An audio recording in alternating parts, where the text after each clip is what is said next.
బ్రహ్మాండమైనటువంటి ఆఫీసు పెట్టారు, బ్రహ్మాండమైనటువంటి కెమెరాలు, బ్రహ్మాండమైనటువంటి ఎడిటర్లు. మన పని ఆడికాడికే ఉండదు. ఎవడు చెప్తావు మన బాధలో? మనం కూడా వీడియో పిన్నా పబ్లిష్ చేద్దామనే ఎవరా చేద్దామంటే మన దగ్గర అంత సిస్టము, అంత కథ, అంత వ్యవహారం ఎవరు లేకపోయా. మన దగ్గర చూడబోతే ఛార్జీలకు కావాలన్నా కూడా మహేంద్ర కూడా అడిగితే ఓడికిపోయా.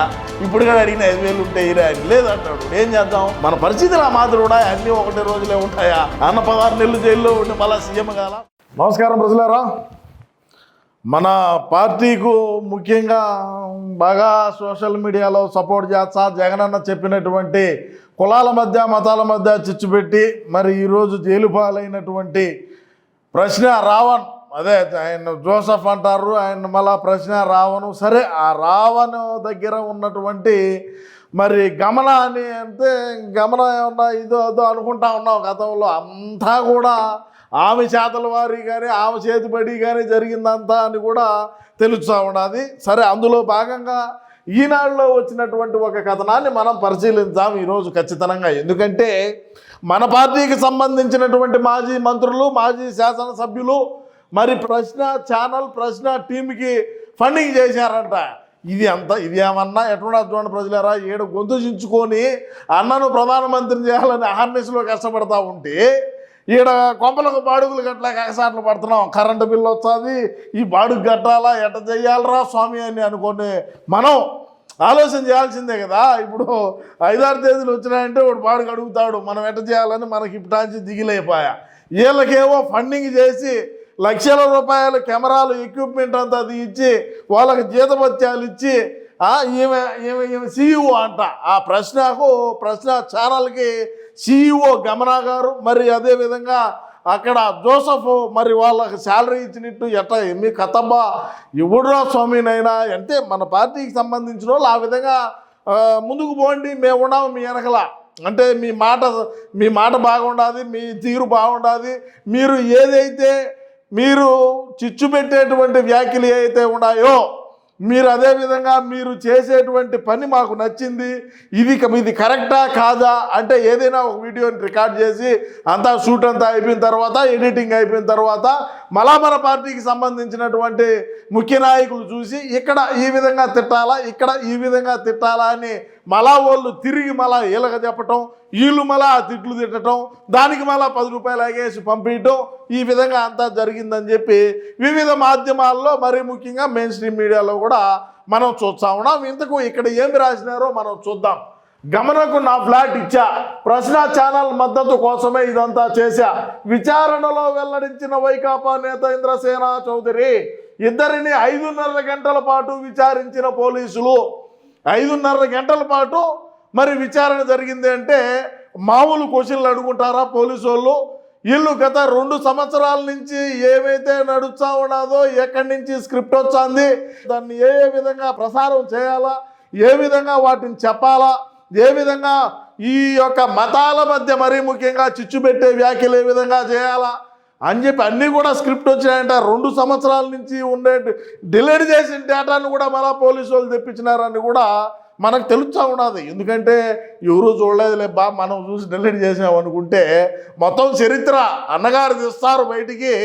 మరి ఇకపోతే ఏంది కథ అనేది కూడా మనం ఒకసారి చూద్దాం ప్రజలారా, ఏమేమి రాసినారు అనేది. ప్రశ్న యూట్యూబ్ ఛానల్ నడిపేందుకు నా కార్యాలయాన్ని గమనకు ఇచ్చాను, ఆమె మద్దతు ఇచ్చేందుకే ఇదంతా చేశా అని పోలీసుల విచారణలో వైకాపా నేత ఇంద్రసేన చౌదరి అంగీకరించారు. చాలా ప్రశ్నలకు నోరు విప్పలేదు, కీలకమైన వాటికి అరాకొరా సమాధానాలు ఇచ్చారు. గమన కూడా అలాగే వ్యవహరించారు. తనకు ఇబ్బంది లేని ప్రశ్నలకే సమాధానం ఇచ్చి మిగిలిన వాటికి మౌనం దాల్చారు. ఇద్దరిని పోలీసులు వేర్వేరుగా విచారించారు. రావణ్ కేసులో విచారణ నిమిత్తం ఇంద్రసేన గమన సోమవారం 11:45 దర్యాప్తు అధికారి గన్నవరం విమానాశ్రయం డిఎస్పి ధర్మేంద్ర ఎదుట హాజరయ్యారు. ఇద్దరిని 5.5 గంటల పాటు విచారించారు. సీజ్ చేసిన హార్డ్ డిస్క్లు, పెన్ డ్రైవ్లతో కొన్ని వీడియోల వివరాలను ఆరా తీశారు. సాయంత్రం 5:30 వరకు విచారణ జరిగింది. వీరు ఒకే కారులో కలిసే వెళ్ళారు. ఎవరు? గమనా కావచ్చు, ఆయన ఇంద్రసేనారెడ్డి కావచ్చు. ఇద్దరు కూడా ఒకటే కారులో వచ్చినారు, ఒకటే కారులోనే పోయినారు. మరి ఆమెకే కొంప కూడా ఇచ్చినాడు, బ్రహ్మాండమైనటువంటి ఆఫీసు పెట్టారు, బ్రహ్మాండమైనటువంటి కెమెరాలు, బ్రహ్మాండమైనటువంటి ఎడిటర్లు. మన పని ఆడికాడికే ఉండదు. ఎవడు చెప్తావు మన బాధలో? మనం కూడా వీడియో భిన్నా పబ్లిష్ చేద్దామనే ఎవరా చేద్దామంటే మన దగ్గర అంత సిస్టము, అంత కథ, అంత వ్యవహారం ఎవరు లేకపోయా. మన దగ్గర చూడబోతే ఛార్జీలకు కావాలన్నా కూడా మహేష్ కూడా అడిగితే ఓడికిపోయా. ఇప్పుడు కూడా అడిగిన 5,000 ఉంటే ఇరా అని లేదంటాడు. ఏం చేద్దాం? మన పరిస్థితులు ఆ మాదిరి కూడా అన్నీ ఒకటి రోజులే ఉంటాయా? అన్న 16 నెలలు జైల్లో ఉండి మళ్ళీ సీఎం కాల. మనం కూడా ఏదో ఒక రకంగా ఏదో ఒక రోజు ఆర్థికంగా బలపడతామనే నమ్మకం అనే సంకల్పంతోనే ముందుకు పోతా ఉన్నాం తప్ప వేరే ఏం లేదు. ప్రజలారా ఆలోచించాలా. అదేవిధంగా పొడి సమాధానాలు, దాటవేత వైఖరి, విశ్వసనీయ సమాచారం మేరకు పోలీసులు అడిగిన ప్రశ్నలకు ఇంద్రసేన గమన ఇచ్చిన సమాధానాలు. మాదాపూర్ భాను ఎలైట్లోని 302 ప్లాట్ మీదేనా అనగా తనదే అని ఇంద్రసేన చెప్పారు. ఇప్పటి వరకు ఎంత మేర నిధులు ఇచ్చారని, వైకాపాలో ఇంకా ఎవరెవరు మద్దతు ఉందని గమనంతో మీకు ఎలా పరిచయమైందన్న ప్రశ్నలన్నిటికీ మౌనం పాటించారు. వీడియోల తయారీ తన పాత్ర ఏమీ లేదన్నారు. వీడియోల పాత్ర ఏమీ లేదు అంటే నువ్వు కెమెరా పెట్టుకొని మాట్లాడు, నువ్వు కెమెరా పెట్టుకొని మేము అడిగిన ప్రశ్న అవి కాదు కథ. వీడియోలో పాత్ర ఏం లేదు. కానీ గెస్టులు రావడం అంటే మాజీ మంత్రులు కావచ్చు, మాజీ శాసనసభ్యులు కావచ్చు, అదేవిధంగా ఇంకా రకరకాలైనటువంటి హిందువుల మధ్య చిచ్చు పెట్టేటువంటి కొంతమంది పోరంబోగ్గాళ్ళను కావచ్చు కూర్చొని పెట్టి ఇంటర్వ్యూలు చేసినాడు. మనం కూడా చూసినాం. అదేమి ఇది కాదు. వార్షిక ఆదాయం గురించి ప్రశ్నకు గమన మౌనం పాటించారు. వీడియోల తయారీ, స్క్రిప్టు అంశాలను రావణ్ తాను సిద్ధం చేస్తామని, తమకు 3 ఛానళ్ళు ఉన్నాయని చెప్పారు. ఇంద్రసేన తాను అనంతపురం జిల్లాకు చెందిన వాళ్ళమే కావడంతో పరిచయమైందన్నారు. వీడియోల తయారీ ఎవరైనా నిధులు ఇస్తారా అని అడగగా మౌనమే సమాధానమైంది. ఎందుకు చెప్తారు? ఇప్పుడు డబ్బులు ఎవరైనా ఇచ్చారు మన పేరు నాని ఏదో బాగానే ఇచ్చినట్టుగా తెలుస్తా ఉన్నది మనకు. మరి పేరు నాని లెక్కించినాడు మాకని చెప్పి బ్యాంక్ స్టేట్మెంట్ ఏమైనా తీసి చూపించారా? ఐసిఐసి బ్యాంక్ ప్రశ్న రావణకు సంబంధించిన ఐసిఐసి బ్యాంక్ ఏదైతే ఉన్నదో ఆ బ్యాంకులో ఉండే అకౌంట్కు ఎవరెవరు వేసినారు, ఎవరెవరి నుంచి ఎక్కడి నుంచి ఎంత పోయింది, ఏంది కథ అని ఇటీవల 2-3 రోజులప్పుడు బయటికి రావడం కూడా జరిగింది. మరి అదేవిధంగా ఎక్కడెక్కడి నుంచి స్క్రిప్ట్లు వచ్చినా, ఏమేమి స్క్రిప్ట్లు మాట్లాడేవాళ్ళు, మరి ఇట్లా మాట్లాడితే తప్ప, ఇట్లా మాట్లాడితే ఒప్ప, లేకంటే చట్టపరంగా ఏమైనా చర్యలు తీసుకుంటారా, లేకంటే ఇంకా రకరకాలుగా ఆ కాల్ రికార్డ్స్లో కూడా మనం విన్నటువంటి చరిత్ర. మరి రాబోయే రోజుల్లో ఖచ్చితంగా ప్రశ్న రావణ్, అదేవిధంగా ఈమె ఎవరైతే ఉన్నారో గమనా గారు కూడా మరి అంటే ఆమెది కూడా అనంతపురం జిల్లా కావడంతోనే ఇంద్రసేన చౌదరికి పరిచయం ఉన్నట్టుగా తెలుస్తూ ఉన్నది. మరి చుట్టమో మరి లేకంటే ఇంకేమన్నానో అనేది వేచి చూడాలి మనం. అంటే మన ఇష్ట ప్రకారం మనం ఎన్నైనా అనుకోవచ్చు, కానీ మనం అనకూడదు కాబట్టి నేను అంతటితోనే ఆపినానని కూడా ఈ సందర్భంగా నేను తెలియజేస్తూ ఉంటా. అదేవిధంగా 2 సంవత్సరాల కాల్ డేటా విశ్లేషణ అంట. ఇది కథ. ఇదే కొంపలు ముంచేది. ఆ చెల్లిపోనే మేమేడున్నాం, మేము ఆడున్నాం, ఇంత పంపిండి, అంత పంపిండి, వాట్సాప్లో మాట్లాడితే రికార్డు చేయరులే, ఇంకొక దాంట్లో అన్నీ బొక్క, అన్నీ అవుతూ ఉంటాయి రికార్డు, ప్రతి ఒక్కటి రికార్డే. ఏదైనా సరే పోలీసులు అనుకుంటే 10 సంవత్సరాలప్పుడు ఏం మాట్లాడింది కూడా బయటికి తెచ్చారు. ఎందుకంటే వాళ్ళ దగ్గర అంత టెక్నాలజీతో ముందుకు పోతున్నారు. మన దగ్గర అంత టెక్నాలజీ లేకపోయా. మనం అధికారంలో ఉన్నప్పుడు వాడే టెక్నాలజీ వేరు. కూటమి ప్రభుత్వం అధికారంలోకి వచ్చిన తర్వాత ఇట్లాంటివి బాగా వాడతారు వాళ్ళు. 5 సంవత్సరాలప్పుడు మాట్లాడింది కూడా బయటికి దిగలుతారు, తీర్చారు కూడా. మరి అదేవిధంగా ఇంద్రసేన గమనం నుంచి సరైన సమాధానాలు రాకపోవడంతో పోలీసులు తిరిగి ఈ నెల 17న విచారణకు రావాలని నోటీసులు ఇచ్చారు. హైదరాబాద్లోని పరిశ్రమ ఛానల్ కార్యాలయంలో స్వాధీనం చేసుకున్న ఎలక్ట్రానిక్ పరికరాలు ఫోరెన్సిక్ విశ్లేషణకు పంపించారు. ఓయమ్మ, ఇది చిన్న పని కాదా?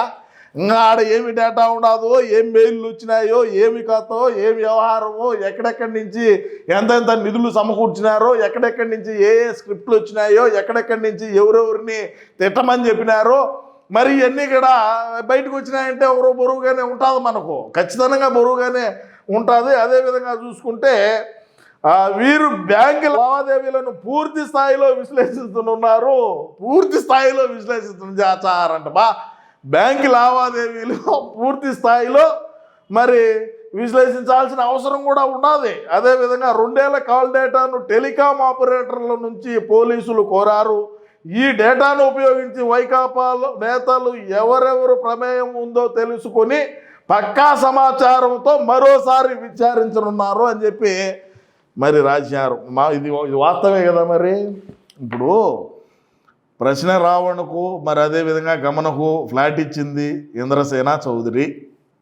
మరి ఏమి మీ ఇద్దరికి అంటే మేమిద్దరం ఉమ్మడి అనంతపూర్ జిల్లాకు సంబంధించినటువంటి వాళ్ళమే కాబట్టి మాకేదో పరిచయాలు ఉన్నాయి. మరి ఆ పరిచయం కాస్త మరి ఈయన ఎవరైతే జోసఫ్ ఉన్నాడో మరి జోసఫ్ కెట్టా గమన గారితో పరిచయం ఏర్పడింది. మరి అవన్నీ కూడా రాబోయే రోజుల్లో తేల్తాయి, చెప్తారు ఖచ్చితంగా. మరి అదేవిధంగా వివిధ మాధ్యమాల్లో మరి ఆయన గురించి వస్తున్నటువంటి వీడియోలు కావచ్చు, మరి వాటన్నిటినీ కూడా మరి ఎక్కడెక్కడి నుంచి ఎంతెంత ఫండింగ్ వచ్చింది, ఎక్కడెక్కడి నుంచి మరి ఏమేమి కథలు జరిగినాయి, ఖచ్చితంగా చట్టం ఎవరికి చుట్టమేం కాదు, చట్టం పని ఖచ్చితంగా చట్టం చేసుకుంటా పోతుందని మరొకసారి తెలియజేసుకుంటూ, ఏదైనా సరే ప్రభుత్వంలో ఉండేటువంటి లోపాలు కావచ్చు, ప్రభుత్వం తీసుకున్నటువంటి నిర్ణయాలు కావచ్చు, ప్రభుత్వ విధి విధానాలను కావచ్చు మనం ప్రశ్నించే హక్కు మనకు భారత రాజ్యాంగం కల్పించింది. కానీ మనం వాంటెడ్గా ఒకరినే ఉద్దేశించి మాట్లాడటమో, లేకుంటా ఉంటే ఒక మతానికి సంబంధించి మాట్లాడటమో, ఒక కులానికి సంబంధించి మాట్లాడటమో,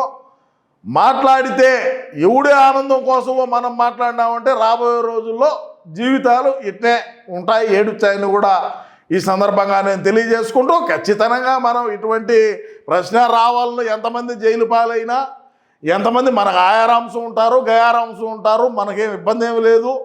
మనకు రావాల్సినటువంటి వ్యక్తులు ఇంకా ఉన్నారు, ఇంకా 3 సంవత్సరాల పాటు మనకు టైం ఉండాలి. ఖచ్చితంగా వాళ్ళు వచ్చారు, వాళ్ళని దించుదాం. ఖచ్చితంగా దించి అన్నని ఈసారి ప్రధాని చేసేదానికి మన పోరాటం, మన ప్రయత్నం, మన ఆరాటం అన్నీ కూడా నేను ఈ సందర్భంగా తెలియజేసుకుంటూ, ప్రశ్న రావకపోతే ఇటాటోళ్ళు 10 మందిని తయారు చేసేదానికి సజ్జల భార్గవరెడ్డి నేతృత్వంలో సజ్జల రామకృష్ణారెడ్డి ఆదేశాల మేరకు జరుగుతాయి. ఖచ్చితంగా అన్న ప్రధాని అవుతాడని, ఆ ప్రధాని అయ్యేదాకా మన పోరాటం కొనసాగుతూనే ఉంటుంది. నా ఈ పోరాటంలో ఖచ్చితంగా మీరందరూ కూడా సహకరిస్తారని నేను మనస్ఫూర్తిగా కోరుకుంటూ నమస్కారం.